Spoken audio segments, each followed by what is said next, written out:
پھر ناظرین آپ کو یاد ہوگا کہ ہم نے گزشتہ ویڈیوز کے اندر آپ کو بتایا تھا کہ روسی صدر پیوٹن کا یہ بیان سامنے آ چکا ہے، بلکہ کل ہی یہ بیان سامنے آیا تھا کہ شام سے اور عراق سے امریکہ اور ان کے اتحادی داعش کے دہشت گردوں کو افغانستان بھیج رہے ہیں۔ اور ہماری گزشتہ ویڈیوز کے اندر ہم نے کئی بار آپ کے سامنے یہ بھی رکھا ہے کہ جو داعش کے دہشت گرد ہیں وہ شام اور عراق سے نہیں بلکہ بھارت سے بھی سامنے آ رہے ہیں، اور بھارت، امریکہ، اسرائیل، یورپ یہ سب مل کر داعش کو سپورٹ کر رہے ہیں اور داعش کے ذریعے سے طالبان پر حملے کروا رہے ہیں۔ پھر امریکہ اور ان کے اتحادی نہ صرف داعش کے سپورٹر ہیں بلکہ جو امراللہ صالح تھا، احمد مسعود تھا، اور اس کے علاوہ اشرف غنی حکومت کے دیگر جو لوگ تھے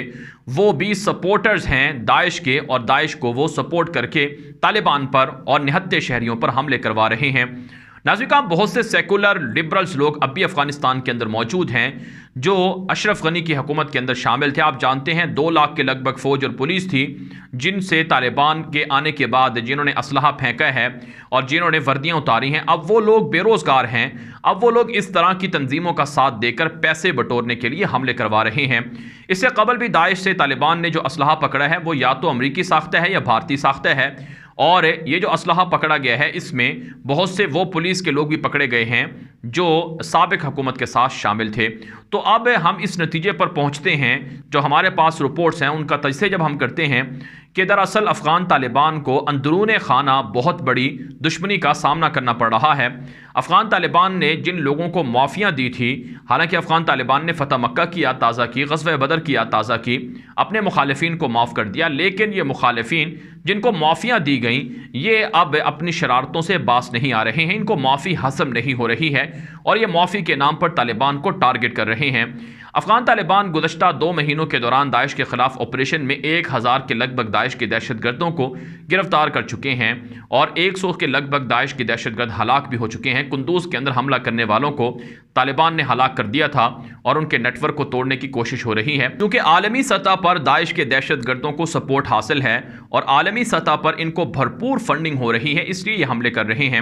ناظرین داعش کے حملوں کے اندر طالبان کے مجاہدین بھی شہید ہوئے ہیں۔ ایک رپورٹ کے مطابق گزشتہ 2 مہینوں میں داعش نے جو حملے کیے ہیں اس میں طالبان کے 50 کے لگ بھگ مجاہدین شہید اور زخمی ہو چکے ہیں۔ افغان طالبان کہتے ہیں کہ داعش صرف شیعہ لوگوں کے دشمن نہیں بلکہ ہمارے بھی دشمن ہیں اور ہم اس واقعے کی مذمت بھی کرتے ہیں اور ذمہ داروں کو پکڑیں گے، جبکہ عالمی سطح پر بھی پاکستان کی جانب سے، قطر کی جانب سے، ترکی کی جانب سے اور دیگر ممالک نے اس واقعے کی مذمت کی ہے۔ اقوام متحدہ نے بھی مذمت کی ہے۔ گزشتہ جمعے کو جو حملہ ہوا تھا اس پر ایران کے جو سپریم لیڈر ہیں علی خامنائی اور صدر ابراہیم رئیسی، ان کی جانب سے بھی مذمت ہوئی تھی چونکہ ان کے ہم مسلک لوگوں پر حملہ ہو رہا ہے، لیکن طالبان نے کہا ہے کہ فرقہ واریت پھیلانے کی اجازت نہیں ہے، یہ ہمارے شہری ہیں، افغان شہری ہیں، ہم ان کا تحفظ کریں گے، اور شیعہ کمیونٹی کے لوگوں کو کہا گیا ہے کہ جو رولز دیے جا رہے ہیں ان کو فالو کیا جائے سیکیورٹی کے حوالے سے، اور ایسے لوگوں کو اندر نہ گھسنے دیا جائے، باقاعدہ جو واک تھرو گیٹ ہوتے ہیں ان کو نصب کیا جائے، سیکیورٹی گیٹس لگائے جائیں اور چیکنگ کر کے لوگوں کو داخل کیا جائے۔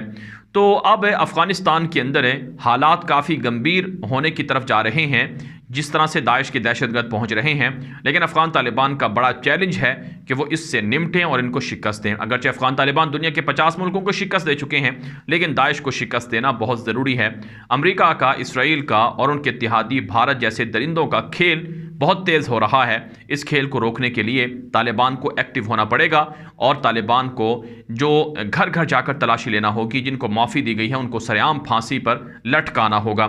اب ناظرین افغانستان کے حوالے سے دیگر کچھ خبریں ہیں وہ آپ کے سامنے رکھتے ہیں۔ افغان طالبان کے ترجمان ذبیح اللہ مجاہد نے آج کے واقعے کی مذمت کی ہے اور کہا ہے کہ داعش کا خاتمہ کر کے دم لیں گے۔ داعش ہمارے لیے درد سر ضرور ہے لیکن ہمارے مجاہدین کام کر رہے ہیں اور داعش کے بڑے بڑے حملوں کو ہم نے ناکام بھی بنایا ہے۔ جو لوگ مارے گئے ہیں ان کو ان کے غم اور دکھ کے اندر برابر کے شریک ہیں۔ ایک خبر ذبیح اللہ مجاہد کے حوالے سے یہ بھی نشر ہو رہی ہے کہ چین کی اربوں ڈالر کی سرمایہ کاری تیار ہے۔ افغانستان کے اندر چین اربوں ڈالر کی سرمایہ کاری کرے گا، ترکی بھی اربوں ڈالر کی سرمایہ کاری کرے گا اور دنیا سے رابطے طالبان کے بڑھ رہے ہیں۔ امارت اسلامی آگے بڑھ رہی ہے، دنیا طالبان کی اسلامی امارت کو تسلیم کرنے کی طرف جا رہی ہے جو افغانستان پاکستان کے لیے اور دنیا کے لیے اچھی خبر ہے۔ افغان طالبان کے ترجمان ذبیح اللہ مجاہد نے خواتین کے حوالے سے بیان دیتے ہوئے کہا ہے کہ خواتین کو کھیلوں کی اجازت دی جا سکتی ہے، لیکن شرعی قوانین کے دائرے کار میں رہتے ہوئے یورپ ہم پر اپنا نظام مسلط نہ کرے، ہم ان کی بات نہیں مانیں گے۔ ہماری اپنی ثقافت ہے، ہمارا اپنا کلچر ہے، ہم اپنی خواتین کو باپردہ کھیلوں کی اجازت دے سکتے ہیں، لیکن ایسے کھیل جس سے شرعی قوانین کی پامالی ہو اس کی اجازت نہیں دی جائے گی اور یورپ کی بات نہیں مانی جائے گی۔ اس کے علاوہ ناظرین ایک اور بڑی خبر سامنے آ رہی ہے کہ افغان طالبان کے امیر المومنین ہیں ملا ہبت اللہ خونزادہ، ان کی جانب سے سپریم کورٹ کے لیے نئے ججز کا تقرر ہوا ہے۔ مولوی عبدالحکیم کو، جو طالبان کے سینئر کمانڈر بھی ہیں اور طالبان کے پہلے دور حکومت میں چیف جسٹس کے عہدے پر فائز رہ چکے ہیں، ان کو دوبارہ سے چیف جسٹس بنا دیا گیا ہے، اور ان کے ساتھ جو عدالت عالیہ ہے یعنی بڑی جو عدالت ہے سپریم کورٹ، اس کے لیے دیگر ان کے نائبین کا ججز کا تقرر بھی ہو گیا ہے۔ افغان طالبان شرعی قوانین کے تحت، اسلامی اصولوں کے تحت فیصلے سنائیں گے اور شرعی قوانین نافذ ہوں گے، شریعت نافذ ہوگی، اور بالکل اسلامی قوانین کے تحت ہی مجرموں کو اور جو بھی ملزمان ہوں گے ان کو فیصلے سنائے جائیں گے اور بر وقت فیصلے سنائے جائیں گے۔ ایسا نہیں ہے کہ ایک مجرم کا جو کیس ہے وہ 7 سال 10 سال 20 سال تک لٹکا رہے، بلکہ چند دنوں کے اندر فیصلے سنائے جائیں گے۔ عدالت کے اندر لوگوں کو فوری اور سستا انصاف طالبان نے فراہم کرنے کا اعلان کر دیا ہے۔ دوسری طرف سے ناظرین افغان طالبان کے نائب وزیر دفاع ہیں ملا فاضل مظلوم، جو گوانتانامو بے کے اندر 12-13 سال قید بھی رہ چکے ہیں، جو سابق طالبان کی دور حکومت کے اندر بھی وزیر دفاع رہے تھے، آرمی چیف بھی رہے تھے۔